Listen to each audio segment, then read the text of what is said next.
Presento a nuestro siguiente panelista, Christopher Arturo Mendoza Soto, autor de diversas publicaciones, licenciado en Filosofía por el Colegio Universitario de la Santa Cruz. Actualmente cursa la licencia canónica en Filosofía con reconocimiento pontificio y la maestría civil en Filosofía, ambas en la Universidad Pontificia de México. Ha generado estudios en diversos cursos y diplomados. Es coordinador del Departamento de Educación Continua del Colegio Universitario de la Santa Cruz, donde también es profesor. Entre otras actividades colegiadas, es miembro de la Asociación Civil de Difusión Cultural Anima Mundi, donde se encarga de la divulgación de la filosofía. Entre sus temas de interés y trabajo destacan la semiótica, la filosofía del lenguaje, la filosofía de la ciencia, la filosofía de las ciencias cognitivas, la filosofía medieval, el realismo tomista y la filosofía formal. Tiene usted la palabra, licenciado Christopher. Buenos días a todos. Antes de iniciar, quiero agradecer a mi querida Universidad Pontificia de México por este espacio. No se trata de un agradecimiento impersonal. Agradezco a la querida doctora Carolina Langarica, al querido doctor Said Martínez, por este espacio y por el cariño con el que me han acogido como parte de esta institución. Anticipo que hablaré desde la restringida postura de un filósofo, pues es lo que soy, un buscador y amante de la verdad, no como creyente y no como admirador del padre Ratzinger, ya que, si bien lo soy, aquí defenderé que es la verdad la que guía la búsqueda y no la defensa de las creencias y gustos particulares. Dicho de otro modo, la premisa de esta charla es: debemos preferir siempre la verdad antes que las ideas propias. En estos breves minutos propongo 3 momentos de exposición con objetivos claros. Primero, definir qué es una filosofía transdisciplinar. Segundo, citar 3 principios legados por Joseph Ratzinger como fundamento de la búsqueda de dicha transdisciplinariedad. Y tercero, presentar algunos resultados de investigaciones realizadas en torno a la fundamentación teórica de un sistema filosófico transdisciplinar. Primero, el significado de una filosofía transdisciplinar. El adjetivo se comprende por contraste. Se trata de un esquema ascendente. Lo multidisciplinar es el primer escalón. Este implica yuxtaponer varias disciplinas, es decir, tomar representantes de varios ámbitos del saber e invitarlos a trabajar en la misma instalación. Es la cercanía personal el primer paso. El siguiente escalón es la labor interdisciplinar. Este implica que una disciplina asuma en ella algunas conjeturas, premisas o métodos propios de otra. Es decir, que al interior de una se integre lo prospectado por otra y viceversa. Finalmente, la transdisciplinariedad debe entenderse como el punto culmen. Presupone multidisciplinariedad e interdisciplinariedad. Podemos decir que un esquema es transdisciplinar cuando las diversas disciplinas que lo integran se han amalgamado de tal modo que configuran un sistema unificado, coherente y direccionado a un mismo objetivo. Se trata de una relación armónica, es decir, dominios de coherencia que se coordinan como diversos instrumentos que, en la misma clave, vibran al unísono, orquestados por el mismo objetivo, la búsqueda de la verdad. Una verdad amplia que nos comprende como buscadores. Para lograr dicho objetivo, debemos preferirla, desearla, amarla más aún que a nosotros mismos y la cerrazón de nuestras especialidades. Segundo punto. 3 principios legados por Joseph Ratzinger para legitimar una labor transdisciplinar. Primer legado, una concepción amplia de la verdad. El 16 de febrero del año 2000, dentro de los actos del primer Congreso Teológico Internacional, organizado por la Facultad de Teología de San Damaso, el padre Ratzinger decía en una conferencia sobre la encíclica Fides et Ratio, y cito: si debiera caracterizar brevemente la intención última de la encíclica, diría que ésta quisiera rehabilitar la cuestión de la verdad en un mundo marcado por el relativismo. en la situación de la ciencia actual que ciertamente busca verdades, pero descalifica como no científica la cuestión de la verdad. La encíclica quisiera hacer valer dicha cuestión como tarea racional y científica, porque en el caso contrario, la fe pierde el aire que respira. La encíclica quisiera sencillamente animar de nuevo a la aventura de la verdad. Fin de la cita. El objetivo aquí es abrir de nuevo la puerta a la cuestión de la verdad, la puerta que permite salir del lenguaje que gira sobre sí mismo. Nunca es anacrónica la confianza en buscar la verdad y la fe en encontrarla. Es justamente ella la que mantiene al hombre en su dignidad, rompe los particularismos y unifica a los hombres más allá de los límites culturales e ideológicos por su dignidad común. Según el padre Ratzinger, la esencia de la filosofía se opone a un tipo de cientificidad que le cierra el paso a la cuestión de la verdad o la hace imposible. Tal enclaustramiento, tal empequeñecimiento de la razón, no puede ser la norma de la filosofía, y la ciencia en su conjunto no puede acabar haciendo imposibles las preguntas propias del hombre, sin las que ella misma quedaría como un activismo vacío y a la postre peligroso. No puede ser tarea de la filosofía someterse a un canon metodológico que tiene su legitimidad en sectores particulares del pensamiento. Su tarea tiene que ser justamente pensar la cientificidad como un todo, concebir críticamente su esencia y, de un modo racionalmente responsable, ir más allá de ello hacia lo que le da sentido. El 2 de septiembre del 2012, el padre Ratzinger ofrecía una misa dedicada a sus exalumnos en Castel Gandolfo. Durante la homilía aseveraba, cito, ¿quién de nosotros se atrevería a alegrarse por la verdad que nos ha sido donada? Surge inmediatamente la pregunta, ¿cómo se puede tener la verdad? Ya no nos atrevemos a creer en la verdad o a hablar de la verdad. Parece lejana, algo a lo que es mejor no recurrir. Nadie puede decir, tengo la verdad, y efectivamente, nadie puede tener la verdad. Es la verdad la que nos posee, es algo vivo. Nosotros no la poseemos, sino que somos afectados por ella. No podemos decir, tengo la verdad, pues la verdad ha venido hacia nosotros y nos impulsa. Solo permanecemos en ella si nos dejamos guiar y mover por ella. Solo está en nosotros y para nosotros si somos con ella y en ella peregrinos de la verdad. Fin de la cita. En el segundo tomo de Jesús de Nazaret, reflexionando en torno a la pregunta de Pilatos, ¿qué es la verdad?, el padre Ratzinger nos recuerda la enseñanza de Santo Tomás, según la cual, si la razón de una persona refleja una cosa tal como es en sí misma, entonces esa persona ha encontrado la verdad, pero es solo una pequeña parte de lo que realmente existe, no la verdad en toda su grandeza y plenitud. La verdad está en el intelecto de Dios en sentido propio, verdadero y en primer lugar.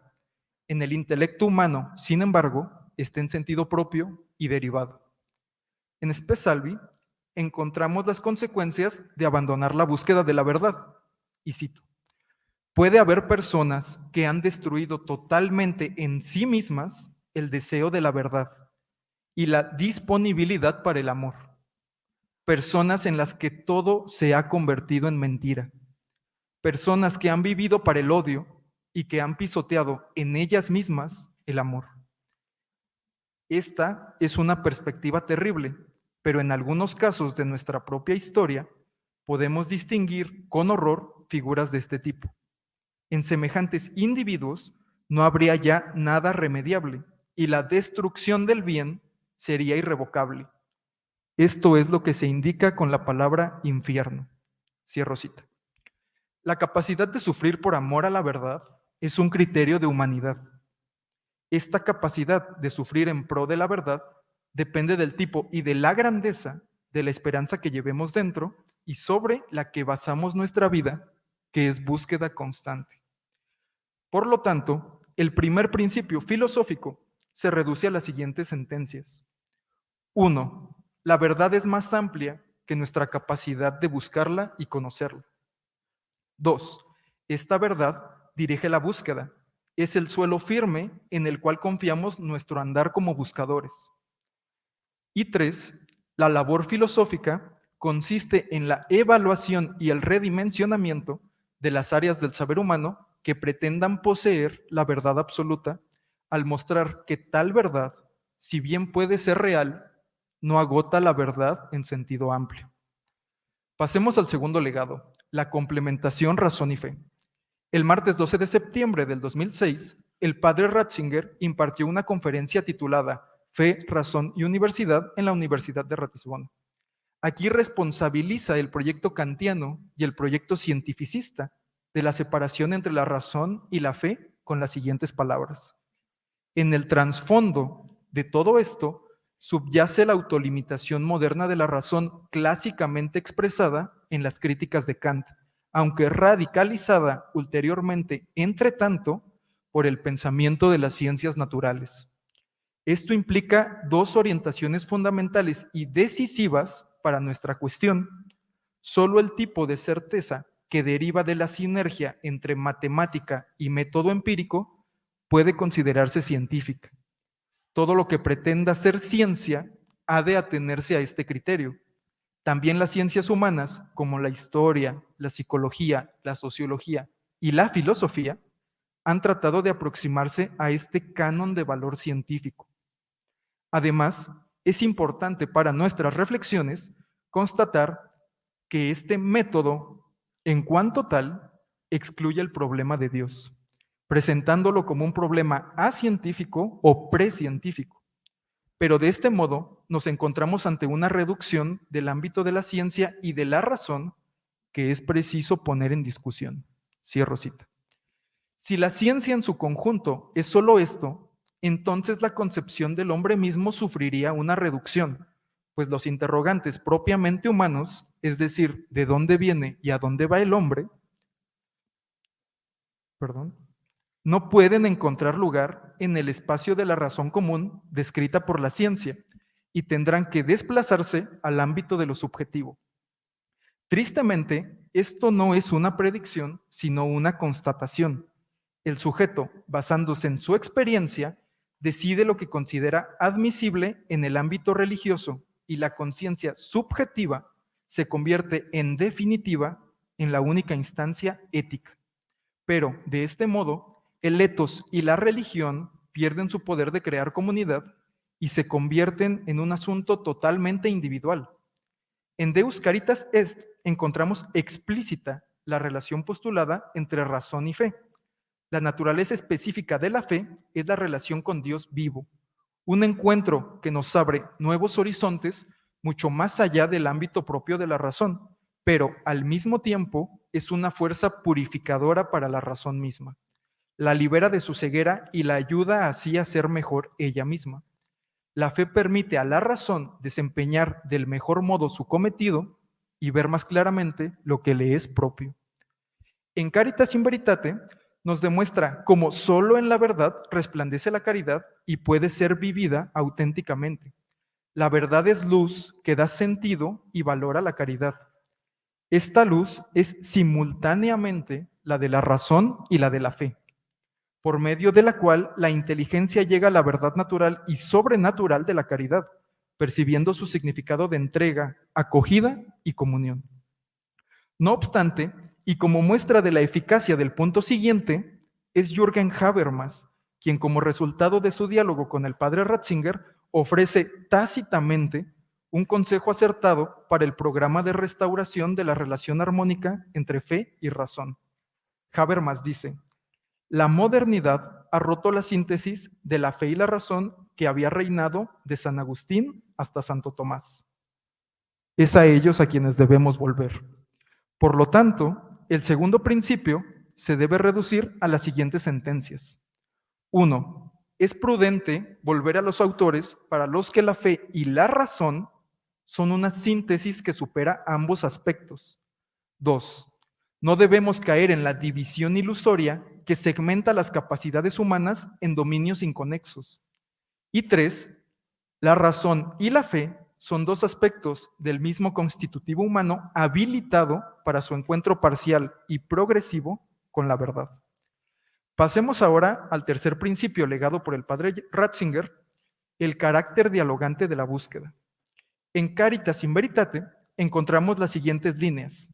Cito: la verdad es logos, que crea diálogos, y por tanto comunicación y comunión. La verdad, rescatando a los hombres de las opiniones y de las sentencias subjetivas, les permite llegar más allá de las determinaciones culturales e históricas y apreciar el valor y la sustancia de las cosas. La verdad abre y une el intelecto de los seres humanos en el logos del amor. Este es el anuncio y el testimonio cristiano de la caridad. Fin de la cita. En Introducción al Cristianismo, en el apartado titulado El símbolo como expresión de la estructura de la fe, el padre Ratzinger argumenta que el diálogo de los hombres con Dios exige y condiciona el diálogo de los hombres entre sí. Defiende que el misterio de Dios es la más apremiante exigencia de los hombres al diálogo. Un diálogo que, por muy cortado y gastado que parezca, hace siempre retumbar el logos, la auténtica palabra de donde proceden las demás palabras, que a su vez quieren expresarla en continuo ímpetu. En su discurso en Ratisbona, el padre Ratzinger, dirigiéndose a la universidad, afirmaba que, a pesar de que todas las especializaciones a veces nos impiden comunicarnos entre nosotros, formamos un todo. Trabajamos en el todo de la única razón con sus diferentes dimensiones. Las sentencias que resumen este principio son dos. Uno, dada la amplitud de la verdad, nuestra aproximación a ella es mucho más consistente si la labor se realiza en comunidad y diálogo. Dos, la especialización no debe ser excluyente. Toda indagación forma parte de un todo más amplio que comprende la particularidad y crea diálogo. En el Congreso Teológico Internacional en febrero del año 2000, el padre Ratzinger exhortaba: es necesario un debate fundamental sobre la esencia de la ciencia, sobre la verdad y el método, sobre el cometido de la filosofía y sus posibles caminos. La cuestión totalmente práctica de si la verdad puede llegar a ser nuevamente científica y cómo, nosotros debemos acometerla, decía con fuerza. Yo, gracias al apoyo humano e institucional de la Universidad Pontificia de México, he tomado con seriedad esta exhortación. Actualmente, mis investigaciones habilitan la proyección fundamental de un sistema transdisciplinar consistente entre ciencia y filosofía. Puntualizo ahora algunas de las conclusiones. La búsqueda de la verdad implica un conocimiento previo, el conocimiento de mi capacidad como buscador. Este es el primer conocimiento en el que se juega la dirección misma de la búsqueda y sus límites. Esta valoración de la propia capacidad fue desmedida en la época moderna. El principal error radica en la primacía del método como criterio. Algunos no concebían el método como un criterio para proceder en un dominio restringido de la búsqueda, sino como un criterio que pretendía afirmar qué es real y qué no lo es. Esta es la premisa que desencadena la desgracia: creer que la búsqueda condiciona, construye o determina la realidad. Hoy vengo, en consonancia con el legado de Joseph Ratzinger, a proponer la tesis contraria. Es la verdad la que debe condicionar la búsqueda y el método el que debe adecuarse a la realidad, no la realidad al método. Esta reducción epistemológica, como la ha llamado Monseñor Gianfranco Basti, es atribuible al movimiento moderno. En el Tratado de la Naturaleza Humana de David Hume y en los Principios Matemáticos de Filosofía Natural de Isaac Newton, encontramos tesis de fondo lógicamente equivalentes. En el primero son las impresiones sensibles, lo verdadero, y conceptos como alma, causalidad y sustancia son meras ficciones. En el segundo, creemos haber descubierto el lenguaje de la naturaleza, el lenguaje matemático. De tal modo que a partir de ahora, aquello que no sea matemáticamente traducible y empíricamente contrastable, no es real. Tristemente, la filosofía metafísica cayó ante la provocación de la potente revolución científica y frente a aquellos que afirmaban que los dominios de la filosofía eran meras ficciones, los metafísicos, con actitud casi vengativa, respondieron con tesis lógicamente equivalentes e igualmente desmedidas respecto a la concepción de las propias capacidades. Spinoza afirmaba una metafísica donde toda realidad era parte de la misma sustancia espiritual. Berkeley defendía que la existencia de la totalidad se debía a que tal o cual parte de la única sustancia era contemplada por Dios. Y, en el mismo tenor, Hegel afirmó que el devenir de la totalidad era la realización del espíritu que tendía, en clave de una racionalidad particular, cuyo motor era la contradicción, a la realización en su propia autocontemplación. El pecado es el mismo, creer que la capacidad restringida del humano, manifestada en una única disciplina y en una única de sus acepciones, puede agotar la totalidad de lo real. No hay mayor pretensión desmedida que creer que la realidad se reduce al pensamiento propio. No obstante, esta actitud es vigente. Lo afirma la ciencia, decimos como sinónimo de es real. No hay prueba científica de ello, dice el común denominador para significar eso no existe.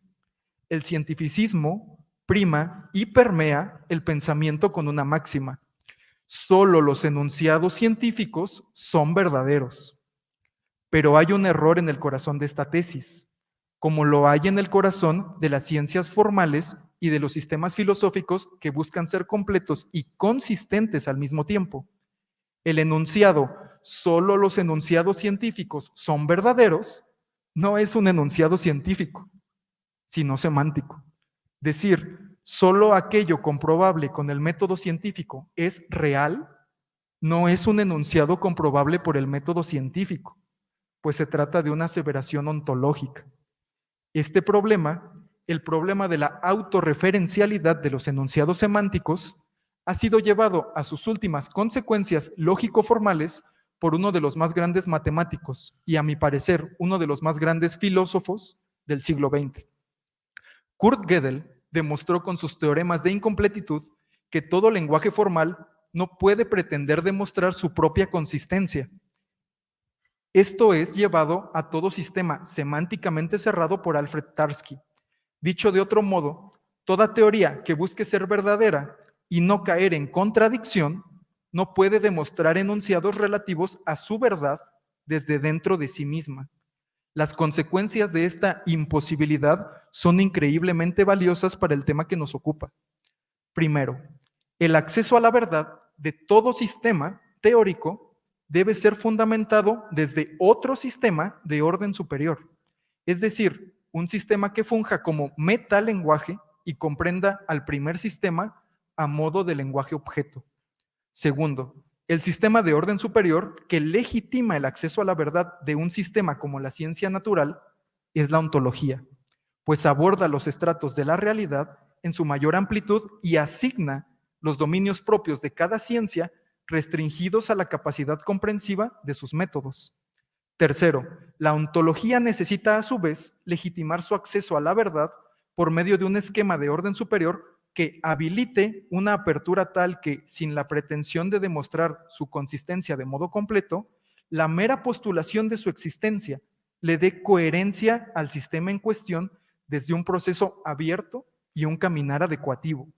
Estamos ante la idea de que la verdad es más amplia que las verdades a las que puedan tener acceso las ciencias particulares.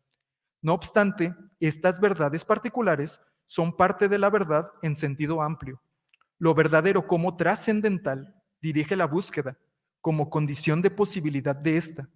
La postulación de la verdad en sentido amplio como trascendental permite al fin expresar en un lenguaje unificador, dinámico y plástico la riqueza de la realidad de un modo progresivo y correctivo, buscando la adecuación concreta del entendimiento a la realidad caso por caso. Cuarto, la coordinación correlacional y armónica de lo descubierto por este proceso adecuativo por medio del diálogo comunitario habilita la aproximación progresiva hacia la verdad de manera más completa y eficiente. A modo de conclusión, me interesa puntualizar la condición de posibilidad de la realización del proyecto transdisciplinar aquí fundamentado.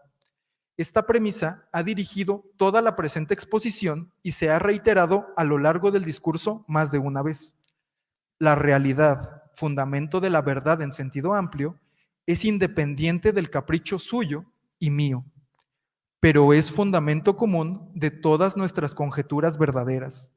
La verdad está intrínsecamente vinculada con el concepto de comunidad, y es en comunidad, despojándonos de nuestras tendencias subjetivas y dispuestos a admitir los propios errores, aunque esto implique corregir el trabajo de años, que podemos acceder a dicha realidad de modo progresivo en esta vida que es búsqueda constante.